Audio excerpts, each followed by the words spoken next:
Hey guys, what's up? It's me, Joshua Suliruka here, your host of the Impact Podcast Show. And I want to say thank you to all those that are watching on YouTube or to all those out there that are listening on Apple Podcasts and Spotify.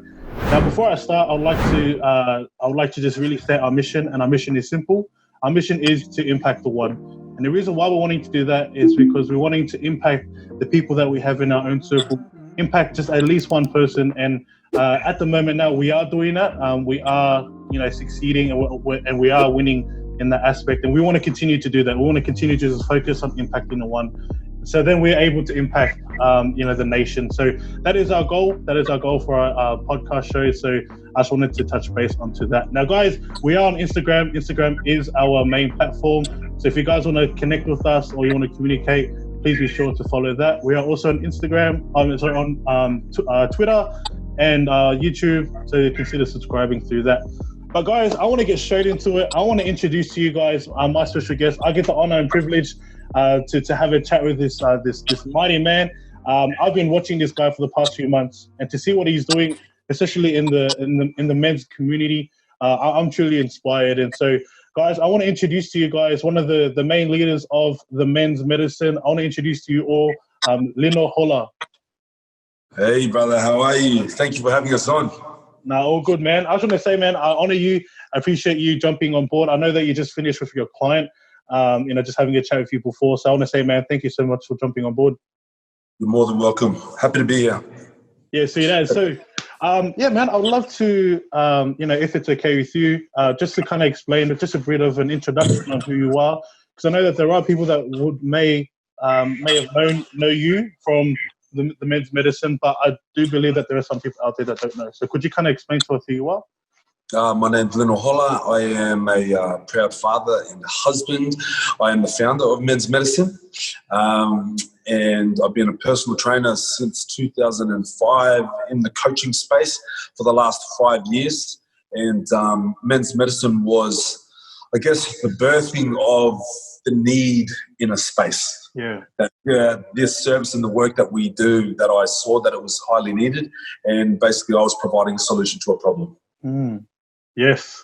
I love that. I actually love that, man, because people don't really understand that it's that simple. It's that simple. Just find a solution to the problem, and then you just become the bridge to that. Like I've learned that. I've learned that. I'm still young. I'm still young, and I'm still growing up. And that's one thing that I've really learned too. So yeah, man, I appreciate you sharing about that. Did you want to kind of explain? Like we did talk about this beforehand. We did talk about this off live, or like before we jumped onto this podcast show. You were sharing about your story on your upbringing, and I would love to kind of have a chat about that just briefly.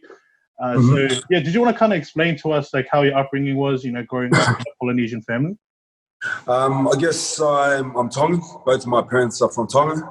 That's why I'm the third oldest of 12 kids. I've got 6 brothers, 5 sisters, 2 older brothers, 5 younger sisters, then 4 younger brothers.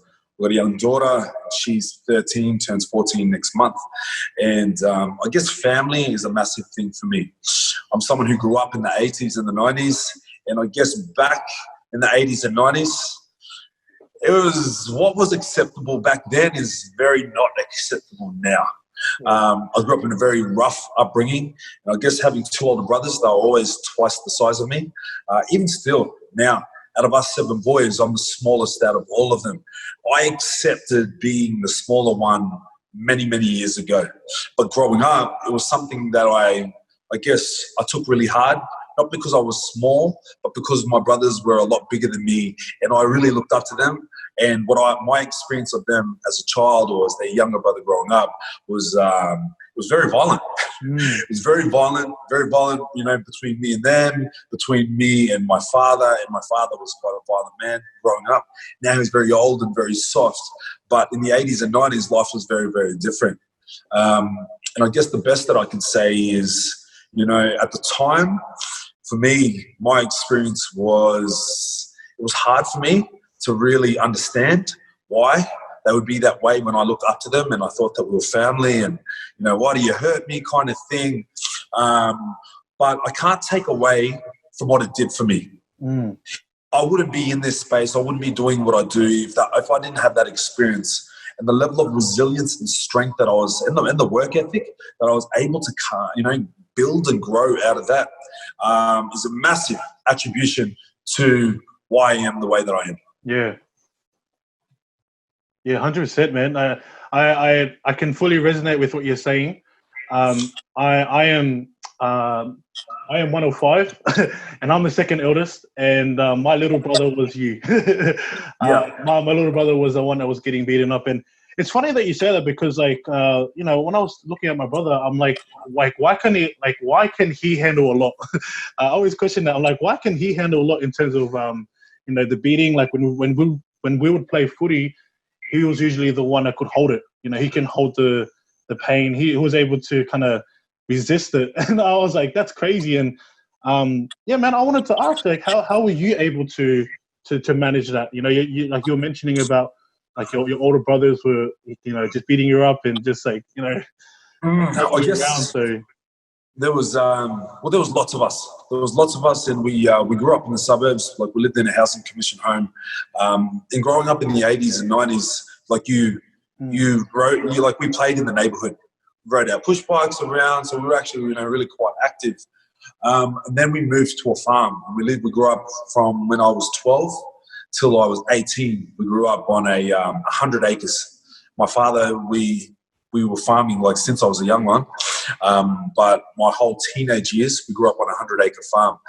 And I guess when you got lots of kids, your parents can only have their eyes on, so many things at once. Yeah. So there was always lots of things going on. And I guess what I sort of learned, something I learned recently was I learned how to entertain myself very quickly. So if my brothers did, I loved hanging out with my brothers, but they loved getting rid of me. So I'm like, man, there's only so much. I didn't think that I was a problem. So I sort of thought, well, fuck, man, excuse the language. I'm very curious. So I'm like, well, if you don't want to hang out with me, I will go find something else to do. Yeah. So I'd always find friends to hang out with. I'd find something else to do. And that's just sort of how I've become, So they probably actually did me a favor. They probably actually did me a favor because if they let me hang out with them all the time, I probably wouldn't be as curious as I am. Yeah. Because I was forced to look outside. Yeah. But if they kept me with them all the time, I would have stayed under their wing all the time. Yeah. But they probably actually did me a favor. There's the silver lining. There's the blessing in the challenge. Yeah, that's crazy, man. And like, I love that you mentioned that because one thing that I've been pondering on lately is perspective. I guess it's all about how you see things and how you view it. Like, for someone like yourself, you're looking at it in a way of like, it's a blessing in disguise. It was something that I didn't really see as a blessing then, but I'm looking at myself now. If I didn't go through what I went through before, then I wouldn't be where I'm at now. Whereas I believe that there are other people out there that are probably feeling like, I'm feeling this pressure. Why am I feeling this pressure? I don't want to feel it anymore. Yeah. And especially like the beating up and stuff, and they don't really understand until it's crazy because you won't understand until you're outside. I realize that. Like once you've gone through, your very low seasons or moments where things aren't going well, once you've overcome it and you look back, it's completely different. You see it from a different lens, I realize.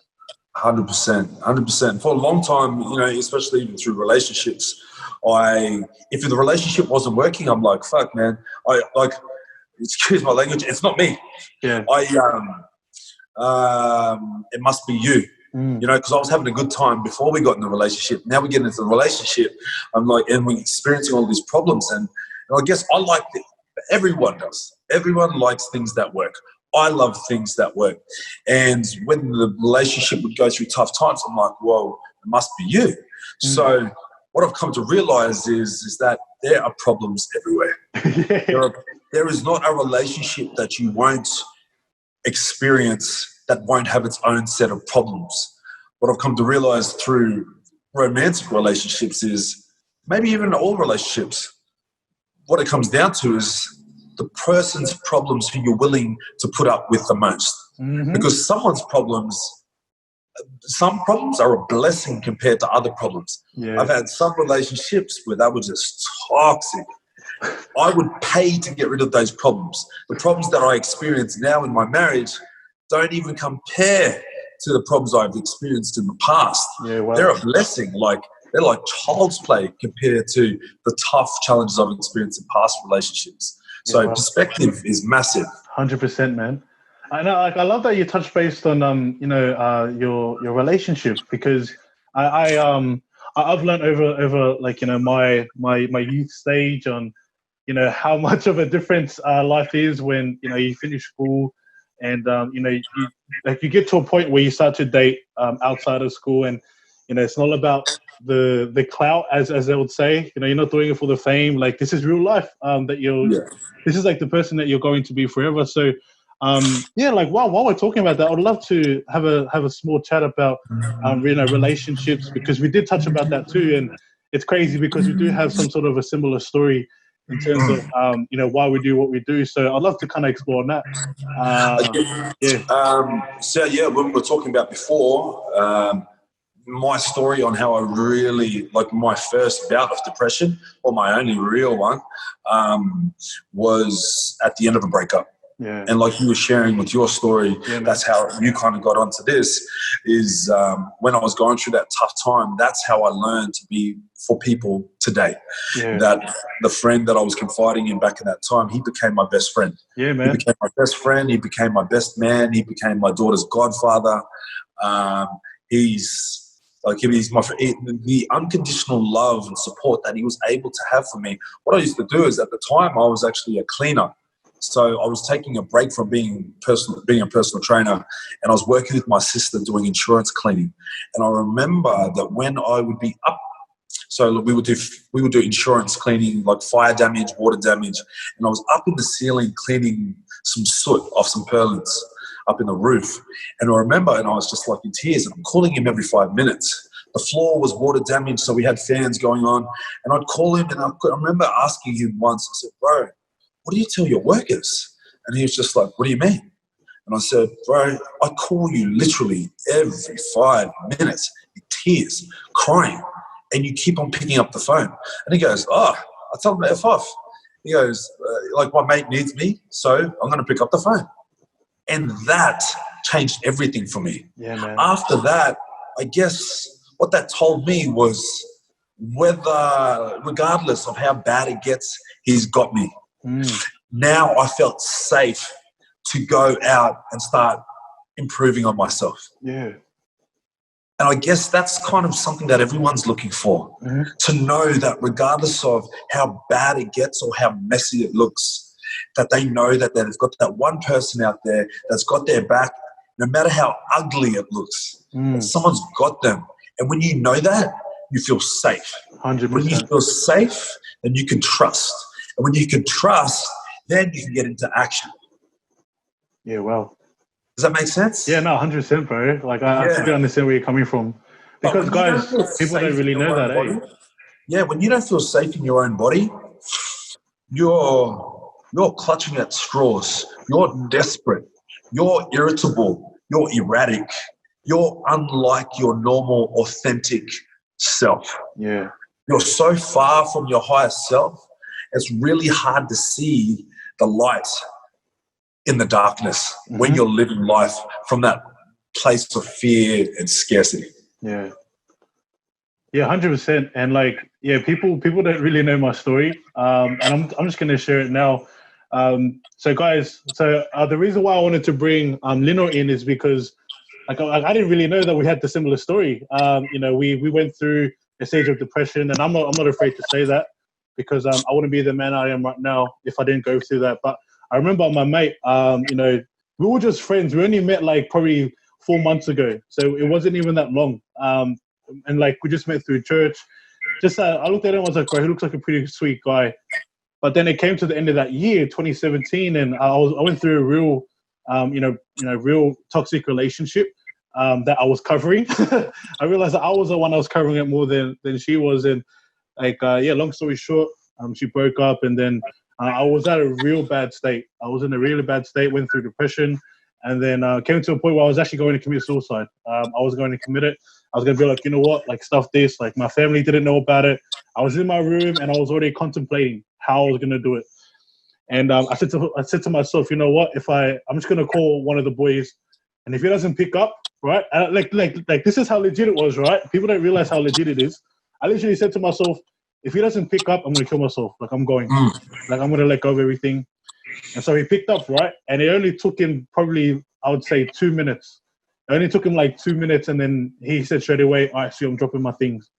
Like I'm gonna drop my things. I'm going to you." And bro, yeah, like I fully understand when you talk about And the unconditional love, man.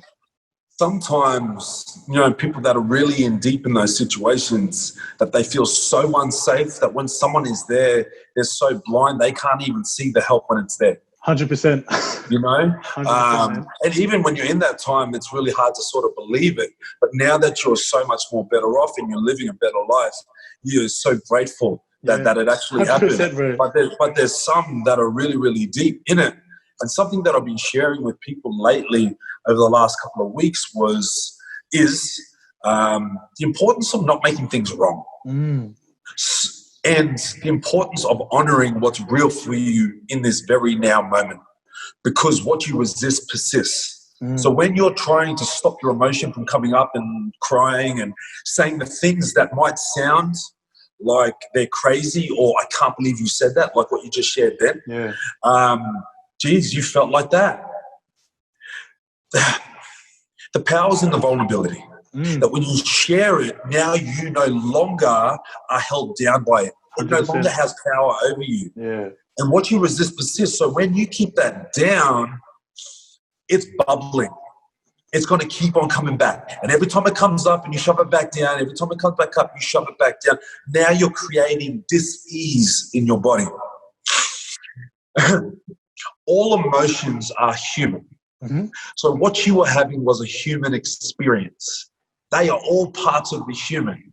Anger, sadness, fear, guilt, hurt, shame, joy, bliss, love, enlightenment, peace, all the happiness, excitement, all of these things are human emotions. But for some reason, we shame those other emotions that aren't so pretty. Yeah. So when you don't be authentic and when you aren't authentic and don't honor what's real for you, because what you were experiencing, that's what was real for you. Yeah. And if you aren't honest about what you're experiencing, what happens is that's where the guilt and shame comes in. Now, all of a sudden, you're made to feel guilt, or you make yourself feel guilty and shameful because of a human experience that you were experiencing. Now, where the problem comes is when we choose to live there. Experiencing the emotion isn't the problem. Living there is. Yeah. Does that make sense? Yeah, man. So the fact that you've experienced suicidal thoughts, depression, anxiety, that's not the problem. It's making it your fucking home. That's the problem. Yeah, 100%. Picking up a tent and saying, this is where I live, this is who I am, and there ain't nothing that can change that. Yeah. That's when it becomes a problem. Does that make sense? Yeah, man. So what happens is when you honor your emotions, what you do is you allow the healing process to take place. You're breathing life into it and you're allowing it to dissolve. What happens is it allows it to start to become, to begin a process. And what something means to you at the start can mean something very different to you at the end. Yeah, 100%. Yeah. No, I get you, man. And like, I love how you spoke about, your emotions, because, for me growing up, we're always, taught that, we have to have this macho madness, put your chest up and be and like, where does this come from? Things like that, right? But then I'll question myself, where did this come from in the first place, right? Who says this? Who tells us this, right? Who made this up? 100%, man. It's like, and I guess that's the thing that I've always sort of thought. I'm like, what, you're gonna shoot me, or you're gonna make fun of me because I'm upset? And like, that was, I love that girl. Yeah. I love that relationship. Yeah, I'm upset. You're supposed to be upset. Yeah, man. That's exactly what's supposed to happen. That's your body telling you that you've just gone through an event and now you're mourning the breakdown of that relationship. Yeah. That's showing that it meant something to you. Yeah. It wouldn't make sense if you were happy. Yeah. Because that would mean that relationship meant nothing to you. Yeah. Now we're starting to see the facade and the masks on where the problems in society are starting to come. Yeah. Because we're living in a society where feeling emotion is somewhat frowned upon or looked down upon, and that vulnerability is weakness for feeling human emotions. And what ends up happening is that humans are struggling to know how to express. Yeah. Because if I express, what happened? What are they going to say about me? And not only what are they going to say about me, what does that say about me? Well, it says you're a human. That's what it really says. You know? But as I said before, what you resist persists. And what kind of a life would you be living if you weren't able to experience all the full spectrum of emotion that the human can experience? Yeah. I would hate to never have ever experienced sorrow. The mourning of losing a loved one. Yeah. I don't want to live there. But that lets me know that's how much they mean to me. And after that experience, I'm going to live my life for them. Yeah. Yeah. I love it, man. I love it. I love this conversation already, man. I'm getting impacted by it too, which is really cool. Yeah, man, I think, I was just, thinking about it lately on I don't know if you're aware of this 25 push-ups challenge that's been going around. Yeah, I spoke into it this morning onto my Facebook. And basically what I did is I set up the drinks. Yep. Did you see the drink challenge going on? Yes. And I set myself up ready to do the 25 push-ups. I'm like, all right, I'm going to do it. Grabbed the drinks, threw it over my shoulder, and I didn't do it. And I sat down and I had a conversation, and I just shared my perspective on the two, shedding some light, because what I noticed yesterday was people started shaming the people that are doing this, saying that they don't save lives. You know what? You're probably right. But let's have a little think about this. If sharing your emotions and expressing your feelings is generally, as a society, for men, not normal, but them doing this is getting them out of their comfort zone and sparking conversation, well, maybe that's the way that they get to start doing it. It might not be the right way about going about it. Just like punching someone in the face isn't the best way to get your message across, but it's a conversation starter. Yeah. And if the conversation isn't being had, well, let's just take that one win, that it's starting conversation. Yeah. And the one spin that I chose to put onto it was that when you're nominating someone and when you are getting on there, get on the phone call. Call that person. 100%. Call the person that you're nominating, because now you're actually having a conversation. Yes. Maybe don't only call the person that you're nominating. Call the person that you feel you need to call, the conversation that you know that you need to have that you're not having. Now we are having a real conversation, and quite possibly you very highly likely might be saving someone's life. Yes. And like now you're making it bro. Effective. Yeah, 100%. And it's crazy you say that, bro, because I was actually talking. There was, one of the girls. She just reached out to me and she's like, I was watching this video, and I want to help men out. Like, I want to help men out. I want to reach out to the men. And the first thing I said, all right, cool. I understand. You're very excited. You're very keen. I was like, sit down, set a vision. Sit down, really think about what you're wanting to do first, and why you're wanting to do it. Because you can allow yourself to receive all this energy, but what's going to happen in a week's time? Like, are you still going to have it? So it's like, kind of sit down, have that vision. I'm like, I'm so keen for you. I'm so pumped. I love to see like a lady to come and be like, I'm keen to help out the men, but it's like, put it on paper, like have it written down. I'm keen to support you. But put it down first, because you want to kind of like let it flourish, and also I was just fully keen for her. But at the end of the day, I'm like, really set the vision, think about exactly what you're wanting to do. And bro, it was crazy, man, because I actually put a post up and I was talking about the 25 push-up challenge, and I started to think about what I've been doing lately. I haven't done it right. I've been nominated a couple of times, and the reason why I didn't choose to do it was because I was actually reaching out to people. I already knew that, like, it's something that I do naturally. And so in saying that, I I pretty much tell people like, hey guys, reach out to your mates, because this is the one thing that I've realized: the ones that usually commit suicide, the ones that usually lose their life are the unexpected people, the people that we did not even expect at all to. So in my head, I'm like, if that's the case, then I'm literally going to reach out to the ones that are considered good, the ones that are saying that they're okay, because the one thing that they're probably doing is chucking on this really mad facade, putting a mask on their face and saying, I'm okay. Like, I'm totally okay. My life's all good. I'm like, can I ask you the question again? Are you really okay? Yeah. Because I remember going through that. Like, I remember going through a situation like that where I was like, yeah, I'm all good. I'm all good. Don't worry, man. I'm strong. Yeah, next Well, thing you know, I I was guess in a different position. what's coming up for me right now, like as you're sharing this, Yep. is what does that even mean? Mm. What does "are you okay" and what does "yes, I'm okay"? What does that actually mean? Does that mean that I'm doing well at work? My relationship is great. My workout program is going really good. My nutrition block. What does it actually mean? What does "are you okay" mean? Mm-hmm. And I think beyond that, like we were talking about before we jumped on this, Yep. was you shared about how much you enjoy asking powerful questions, diving in deep. I think that's more of the thing, that "are you okay" is the opening question. Yes. That's the foot in the door. That's how we rock up. People like to work with people that they like.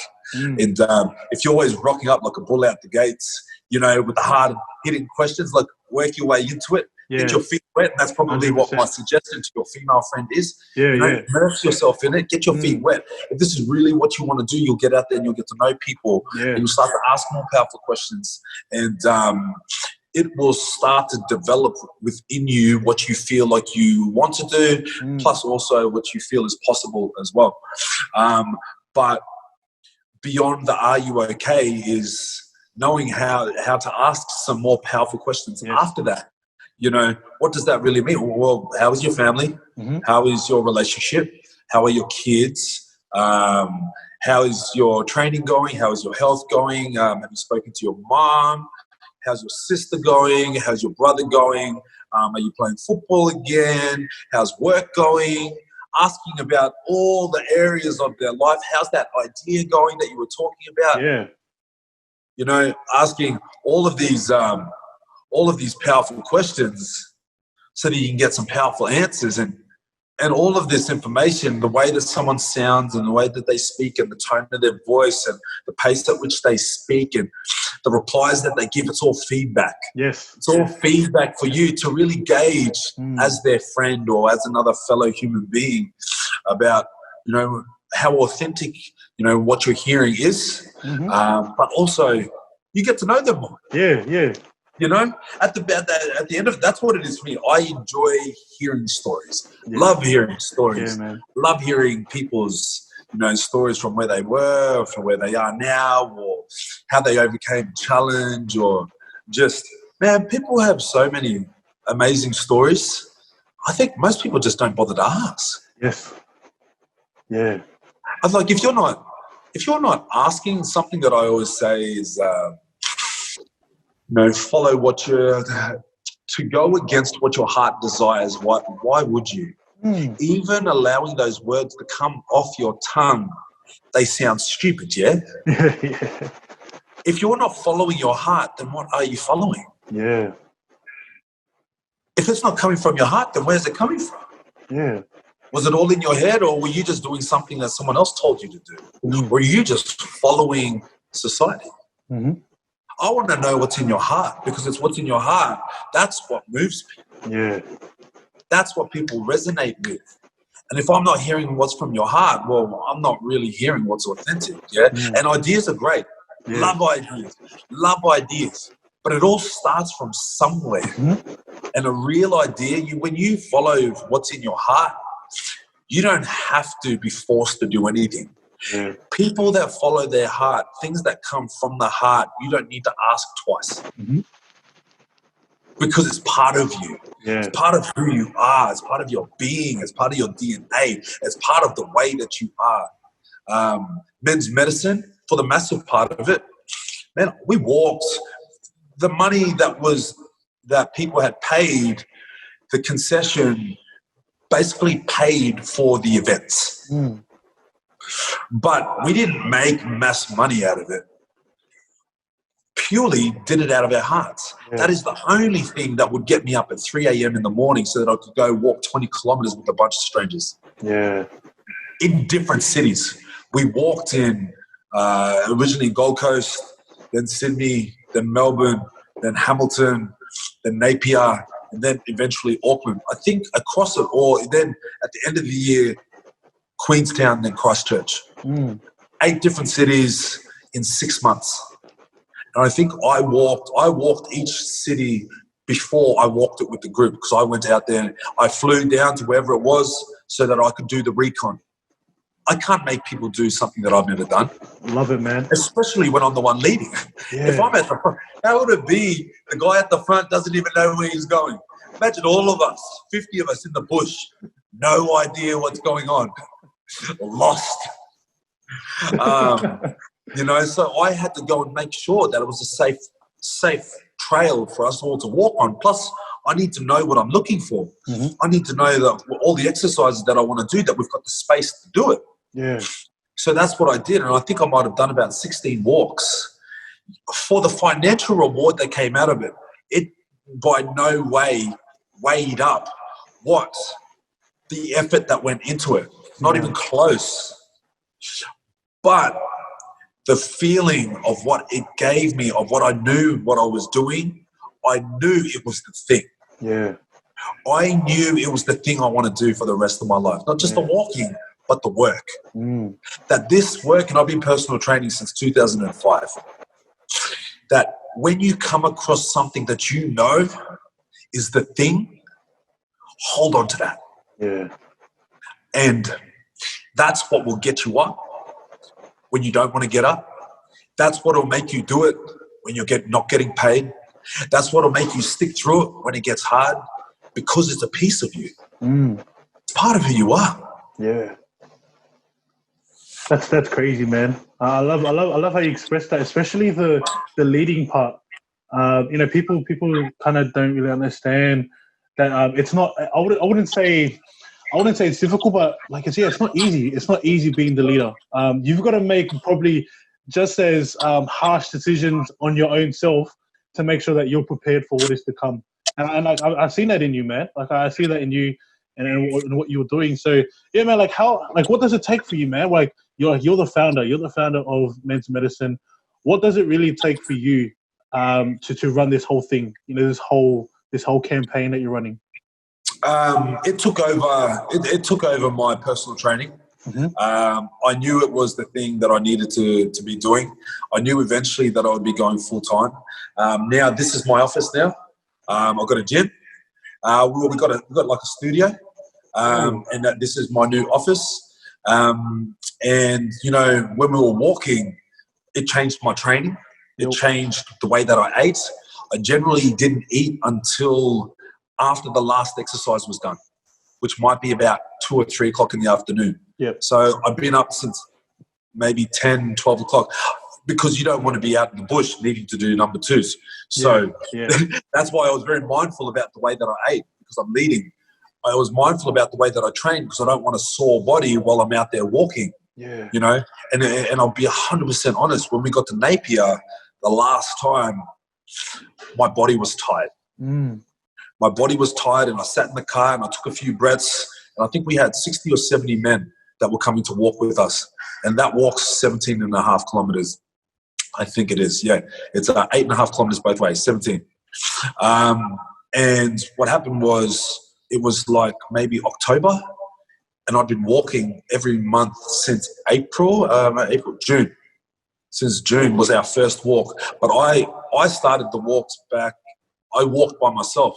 Then I walked with my bro. And then 2 months later, we walked with the group. And that was the very first walk. But I took a few breaths before I got out of the car. And I took one too many breaths. What ended up happening was the doubt sunk in. Yeah, wow. And I thought, and my body was tired. I've been walking every weekend for months now. And I'm like, I'm not even an endurance athlete. But I did it because what it did for the people. That's why I did it. Yeah. And I'm just like, just keep on throwing one foot in front of the other, keep on throwing one foot in front of the other. But on this particular day, I took one too many breaths and I was like, oh, shit, I don't think I can walk. We haven't even started to walk yet. Really? Wow. And I was like, there's 70 people, men out there, 60, 70 men. So I went to the toilet and then I was just like, just go to the toilet and you shake it off. Nah, the feeling was still within me. We started walking and we had a cameraman walking with us, and that video will come out later, like soon. I think that's for my ITV. And as we're walking, I just leaned into the bro and I pulled in, I said, bro, I'm struggling, hey. And he just says, bro, you okay? And I go, no, I'm not, hey. I'm not struggling, I'm not good at all. And then I'm feeling, I remember it now. And I said, bro, my body, I think my body's had it. It's had enough. And I just started crying as we were walking. But I didn't want anyone to see because I'm leading. Yeah. I wasn't going through a tough time. My body was physically exhausted. But by sharing, and I guess this is where the lesson is, it disappeared. Yeah. All my pain disappeared. Wow.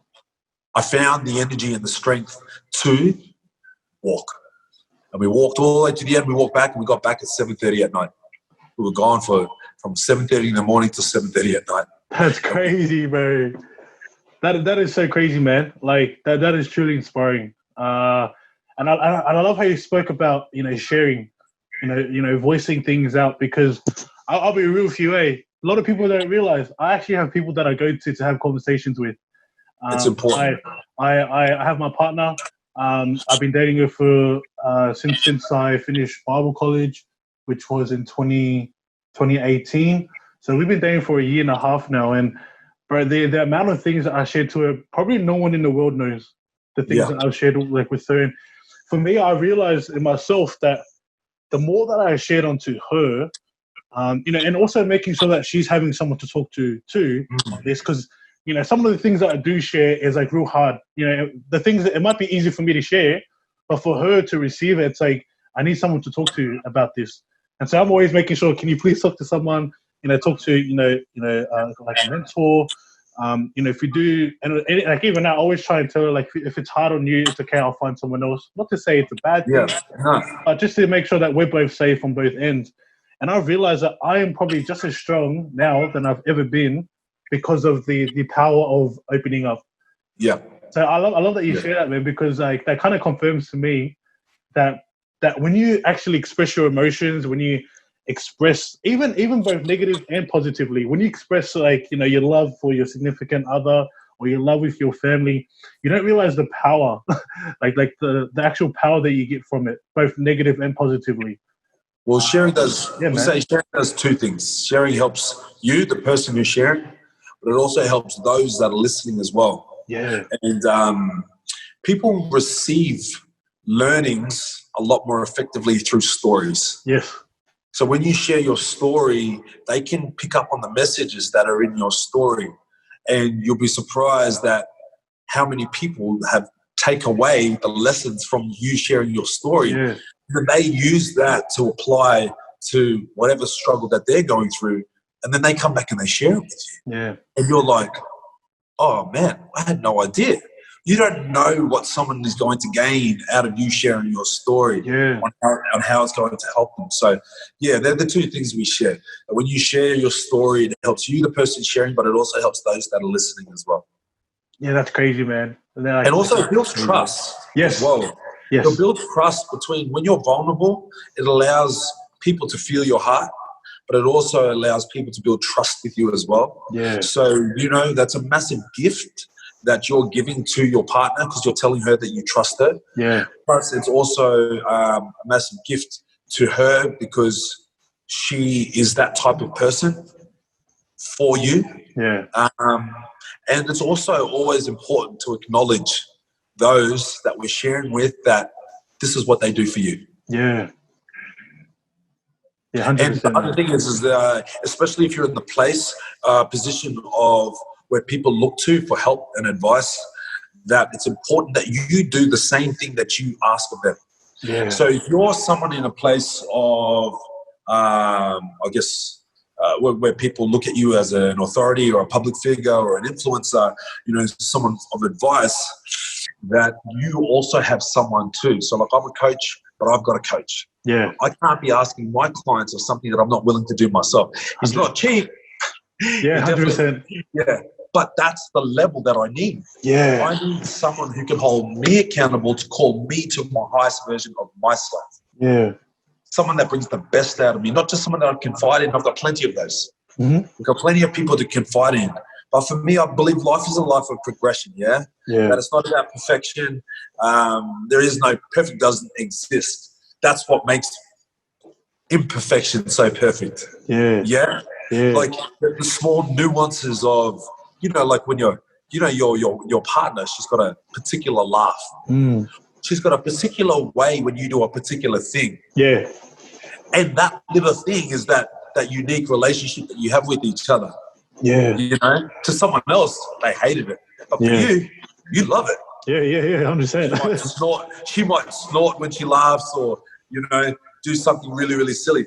And that's what the beauty of appreciation is. And I've got plenty of friends, that I can confide in. But if you're really looking for someone to bring out the best in you, it's important that you surround yourself with people that can call you to your highest self. Yeah. Something to believe in greater than yourself. I'm a Christian man myself, but I also believe in the universe. Yeah. I'm not the biggest and greatest thing in this world. I know I don't know everything. So, let's step out of the ego and learn. Let's all be students. So if you're someone who does that for someone else, it's really, really important that you have someone that does that for you as well. Yes, 100%, man. And, I love that you spoke about coach, and I want to kind of take another direction on this. As I was listening to your story, I'm starting to get this thought in my mind about personal development, about self-growth, and to me, like, that is like probably one of the number one thing that I look into first before I start my day.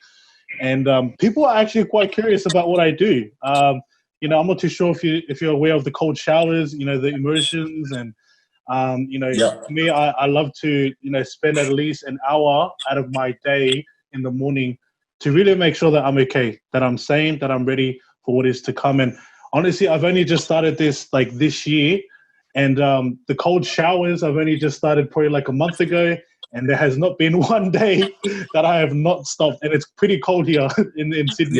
It's starting to get more cold, but for me, I'm getting impacted by this, self-growth. I'm starting to learn more about myself, but I like to take a journey. I like to take a trip onto your journey. I believe you as a PT, you being a founder of men's medicine, there has to be some sort of self-growth or an opportunity for you to look after yourself. So I wanted to ask, man, what do you do? Like, what do you do in terms of your self-development?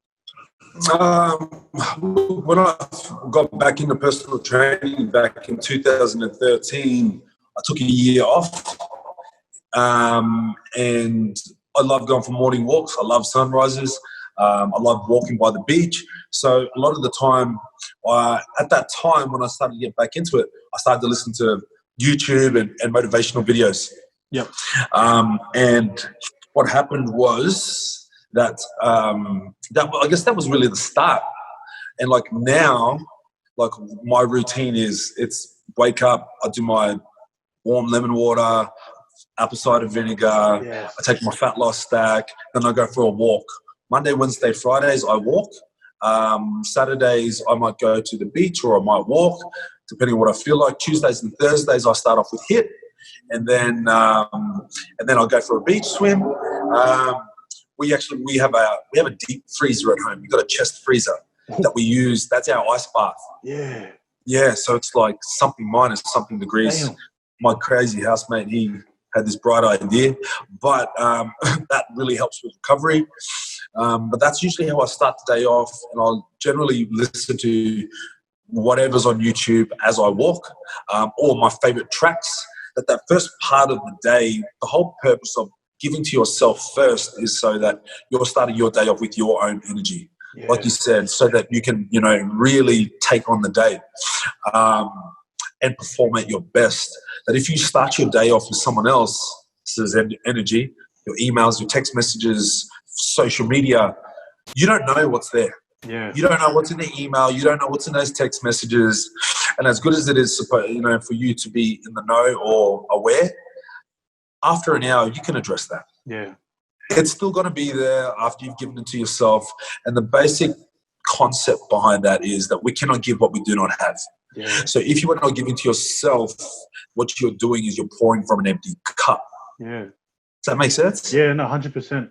Yeah. Yeah, So I totally get you.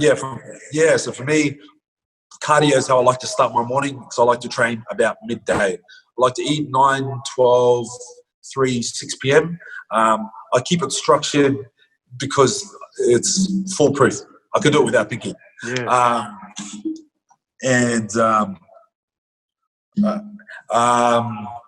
I like to make sure that my body moves, and I like to earn my breakfast. Yeah, come on. Do some things before I eat. Us Polynesians, we have no problem with eating. So if I start if we start our day with eating, if I start my day with eating, like that becomes my habit. Yeah. And I have absolutely no problem with eating. Yeah. So, that's how I like to start my day off. Start off with myself, a little bit of exercise, a little bit of work. Then I'll eat, take my wife to work, and I'll come. I'll do a little bit of work. I'll train clients. And I usually finish. I try to work within school hours now. Yep. So that when my daughter's finished school, I can actually spend time with her. Yeah, that's really good, man. I love how you thought about that too. I'm not a father myself, but I love to think like that. I love to hear things like what you're doing right now. Spending more time with family, and for me, I feel like time is probably just as valuable than money. For me, that's for sure. Like for other people, they're different. They see money as valuable, but for me, time is like so important for me, and so. Yeah, man. I wanted to kind of touch on personal development, probably more thoroughly. Like you mentioned that you have a coach, right? Yes. Yes. So could you kind of explain? Because there might be some people listening on here that probably don't really know or understand the purpose of having a coach. I do have a coach myself. I am getting PT'd, so I am a client to one of the boys, and he's been training me out really well. But I look at it in terms of having a coach. I see it as fully important. I've got my own mentors and my own coaches in my world. Could you kind of explain to people out there how important it is for you to have a coach in your life, knowing that you're running men's medicine? I guess my perspective is if you're not growing, you're either standing still or going backwards. Yeah. And if life's about progression and we can't possibly know anything or everything that is possibly to know, of all the things you could ever know, like 10, 15%. And you know this stuff. And then there's the stuff you don't know, like languages or skills that you don't have. Yeah. And then the bigger portion of what you don't know, that's where all your answers are. Yeah. What you seek is already inside of you, but it's really hard to see it when you're always in the driver's seat. Sometimes you need an outside perspective, someone who can see what you can't see. And just like when you play a sport or a team sport, that your coach helps coach the team and guide the team around, and the intention is so that you guys can win games. Yeah. It's very much the same as when you have a coach. Depending on what it is that you're wanting to, what area of life you're wanting to improve on, that's the type of coach that you would go to. So if I wanted, I've had a health and fitness coach before. I have had a online PT business coach before. I've had 2 of those. And right now, the coach that I need now is someone who is in alignment with what I'm about, but also is able to give me, I'm not looking for a business coach. I'm looking for someone who understands me, who knows me, who can bring the best out of me. Yeah. I'm not looking to just solely focus just on business. That my business needs to be in alignment with who I am as a human and as a father and a family man. spiritually and emotionally, as well. Yeah, man, I love that because people don't know leaders need a leader. When you lead, an organization, or when you lead a school, like if you're a principal or even if Yeah, you're running a business, you need to understand that your self-care is probably just as important as you taking care of your actual people under you. that's exactly right. That's what I'm hearing from what you're saying, and If you're wanting to be in the long game, you need a coach. You need 100%. a coach, you need a mentor. And mentors are scarce now because mentors are the elderly, the older, the elders that have experienced what we've experienced. But we're living in a modern day world and they haven't gone through what we've gone through. Yes. They're not living in the Yeah. life that we're living. So coach is probably the more suitable thing for majority of the world to be, experiencing. But yeah, if you really want to grow, if you want to progress in life, if you're finding yourself stuck, then identify the area of your life that you're wanting to improve in. And I guarantee you there's a coach that can help you that specializes in just that. Yeah, 100%, man, 100%. And so, when you're talking about coaching, right? What made you turn to coaching, like to actually go to a coach? Because everyone has different stories, so I want to kind of hear what made you so encouraged. I've been personal training since 2005. I started my PT course in 2003. I got out of the game, then got back into the game because I injured myself, and I've been full time since 2005.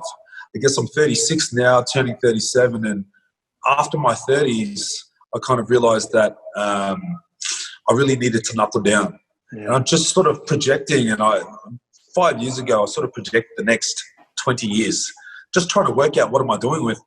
First, I started off, what am I doing with this year? Yep. Then it was like, what am I doing with the next 5 years? For a woman, if you're ask a man what his plan is for the next 2 to 5 years, and I'll tell you where you're going. If he doesn't have a plan, then that's where you're going. Yeah. Nowhere. So I was in a relationship, and it was the beginning of a relationship, and I wanted to work out my plans were to go live in Thailand for like 3 years, 3 months. And I was like, well, let me just work. How does this all fit? I ended up projecting the next 20 years, and we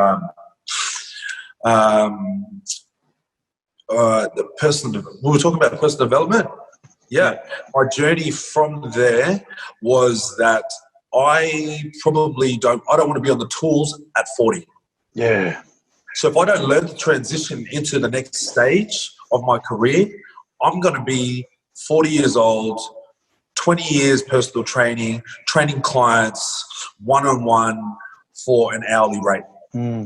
Now, for some people, that's awesome. But to me, that doesn't show growth. Yeah. I've been doing the same thing for 20 years. I don't want to be doing the same thing for 20 years. I want to outgrow myself into something better. So I'm like, at the time, I didn't understand coaching. I just thought coaching was a strength and conditioning coach or a comp prep coach. And I'm like, I didn't really understand coaching. Now I understand that you can be a coach in whatever it is you want to be. Me specifically, I guess, I'm still personal training. I'm not a comp prep coach. I'm not a strength and conditioning coach. I'm a body and mind transformational coach, and more specifically a men's coach, I guess. Yeah. For me, it's a holistic view. I care that my clients, that they have a great family life, that they have a great love life, that they have a great work life, that as a whole, that their life works for them. That's what I care about. And that I realized at some point in time that the training plan and the nutrition plan wasn't enough. Yeah. Because what do I do when they don't follow the meal plan? Yeah. What do I do when they're not training outside of our PT sessions? Is it the client or is it me? And I realized that there was a piece missing. That's why I became a body and mind transformational coach. Now integrating my specialty with men,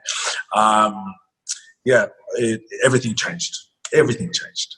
Yeah, man. I love it, man. I love how, you're running men's medicine, and you've really doubled down in terms of your personal development, seeking out for a coach. People need to realize that this is what you got to do. If you actually want to make it in the long run, you need to have someone to lead you. So then you're able to lead other people. You need to obviously focus on yourself in terms of your self-development. When I look at my priorities, for me personally, I'm not really ashamed to say it, but God's first for me, and then the second thing is my self growth. Yeah. And the only reason why I put myself second is so I look at it, I'm like, I need to make sure that I'm okay so I can look after other people. I'm able to reach out and help other people. So, my mindset, my perspective has shifted a bit, but it's only because I realized that there's actually a lot more. There's actually, like, I'm actually going to be growing a lot more rapidly and faster, and I need to be prepared. Like, I need to be kind of overqualified for what's going to come in the future. So, yeah, man, I actually appreciate you sharing that, man. I actually appreciate you sharing on your personal development, because I'm real passionate about it. That didn't come. Like I had to go. I realized at some point, I'm like, I better go. Another a fitness course wasn't going to make me a better coach. Yeah. So that's where I started doing more courses, more workshops that had more to do with how human works, how the mind works, how energy works. Human behavior, all of that sort of stuff. Yeah, no, it's good, man. It's good, bro. So, yeah, man, like we've been talking for a while, and bro, I love your story, man. Like, your story is really impacting, and I do believe that the people have been impacted. But the last thing I want to do, like, I do really want to talk about, and I wanted to leave this to last, is I actually want to talk about your organization.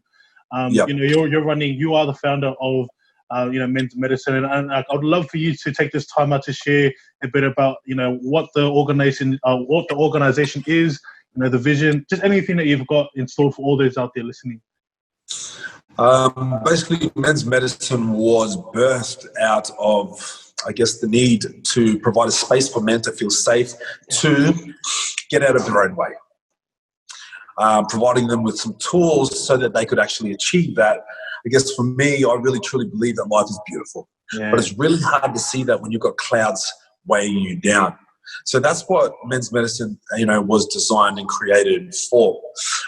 We're not only we're a men's support and empowerment movement. Come on. It's not about counselling. This isn't about pouring out your problems and living there. Come on. That beyond your healing, there has to be something else. Yeah. Like, we want to see you win. So that's why we're a support and empowerment group. And that for us, that we believe the strongest man isn't about the one who's physically strong. It's the one that is also able to share their emotions as well, also able to express themselves. That an empowered man has a healthy relationship with his family, with his kids, with his partner, with his siblings, his parents, is doing the work that they love, has a plan, isn't ashamed of failing, is... some of the things that we believe in is we're a stand for mental health, that we're also a stand against domestic violence. More than anything, we're pro-family. Yeah. Men's Medicine is massively built on family values. Yes. You can find us on Instagram, men's_medicine_. We're on Facebook as well. We run coaching programs. We do walks. We do workshops. We've recently done women's walks as well too. So we're everything about us is about the family unit. Yeah, and I love it. Empowering men. Initially, it's about empowering men. I guess what we believe is that better men equals better communities, better families equals better communities equals a better world. Yeah. Being a man is leadership. Whether you, a man is a king of his kingdom, takes care of his kingdom, he's the king of his domain. And whether the ship sinks or sails, it's all on you, man. Yes. It's all on you. The wins, the losses, it's all on you. So you really do have the ability to design a life. So we're here to support and guide you through all of it. Yeah, I love it, man. I love it. So with the Men's Medicine, like I do believe that there is more to come throughout the next years, decades, centuries. So man, like what's the actual end goal for you? What's the actual end goal for the Men's Medicine? Have you guys kind of established it? Like your end goal? Changing culture. Yeah, changing culture. Yes. That's it. When you change culture, you change the norm. Yeah, wow. And essentially, what I said before, better men equal better families, equal better communities, equals a better world. Wouldn't it be nice to know that your mate isn't beating up on his missus? And that he feels free to share with you, and that we can get through this, and that we can continually grow. Yeah, man. That's crazy, bro. That is crazy, man. Like I'm getting inspired, guys. Like this is what happens. This is the thing. This is the reason why I love doing this. I love having conversations like this because people need to hear this. People need to hear that there are people out there. There are support and empowerment groups out there reaching out. So yeah, guys, we'll leave that in the description down below for all those that are on YouTube. But yeah, make sure you guys check out our Instagram, and we'll have all the links there, for you for that. But yeah, man, in saying that, before we wrap up, I'd love to take the opportunity to say thank you so much. Thank you so much for jumping on board. But the last question I've got for you, man, is that, there are probably people out there wanting to be like you, be a leader, but I also believe that there are people out there that are, feeling insignificant, not wanted, and so on and so forth. So is there any encouragement? Is there anything that you have like on you right now that you can possibly share to our viewers or our listeners? Words of Mother Teresa: if you want to change the world, go home and love your family. And that's the last words that we part off with anyone when we do a walk or a workshop, is that go home, love your family, love your partner, love your kids, love your siblings, love your parents, love your family. Love the people you share your life with. Yeah. Because it all starts at home. I love it, man. I love it. I'm so easy. But yeah, guys, that is pretty much that. That's pretty much it. That's all we got for this podcast episode.